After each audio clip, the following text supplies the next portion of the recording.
ស៊ូបងបាទសួស្តីទៅកាន់បងប្អូននៅក្នុងបណ្ដាញសង្គមថ្ងៃនេះខ្ញុំមកជាបាល់បងប្រុសបាទនៅរាជធានីភ្នំពេញ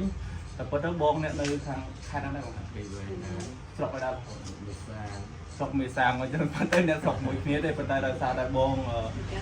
បាទធ្វើការនៅភ្នំពេញបាទខ្ញុំមកជាបាល់បងប្អូននៅភ្នំពេញហើយរយៈពេលក្នុងការកើតបងរយៈពេលប្រហែលឆ្នាំមកទៅបាទកើតនោះយើងគិតទៅវាយូរឆ្នាំចង់ចូល20ឆ្នាំជាងទៅ20ឆ្នាំជាង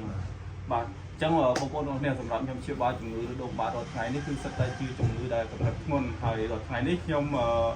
ជំងឺឬដុំបាត់បើនិយាយថាជំងឺឬដុំបាត់ដែលខ្ញុំអត់ទទួលខ្ញុំសូមបញ្ជាក់ក្នុងវីដេអូនឹងបន្តិចទី1នេះអាយុច្រើនបងប្អូននេះអាយុ8បាទជុំ8ជាងចិត្តក្រាស់8ជាងគឺខ្ញុំប្រហែលជាឈប់ទទួលហើយដោយសារតែវ័យចាស់ពេកបាទចាយពេកយូរមកជាបាល់ចំណុចទី2គឺអ្នកជំងឺដែលប្រើប្រាស់ថ្នាំគេដែលតបើអាលេះអាលួយហើយបាទហើយសូមមកខ្ញុំជាបាល់ខ្ញុំអត់ជាបាល់ដោយសារតែមួយរយៈចុងក្រោយនេះខ្ញុំធ្លាប់ជួបអ្នកជំងឺដែលគាត់ប្រើផលិតផលគេមានលៀបមាន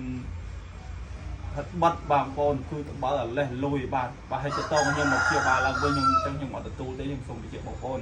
ចឹងសម្រាប់ឆ្នាំឧស្សាហកម្មខ្មែរលោកគ្រូសុខយារបស់ខ្ញុំនេះគឺខ្ញុំទទួលជាបាល់ជូនបាទមកជាបាទខ្ញុំយកលុយដូចខ្ញុំដាក់ដើម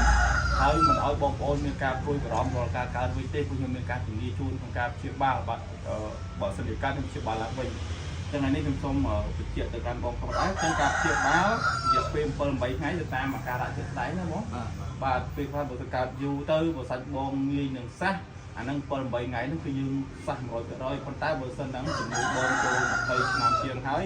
អាចកើតពីរយូរអាហ្នឹងតាមទៅលើសុខភាពរបស់យើងដែរណាបង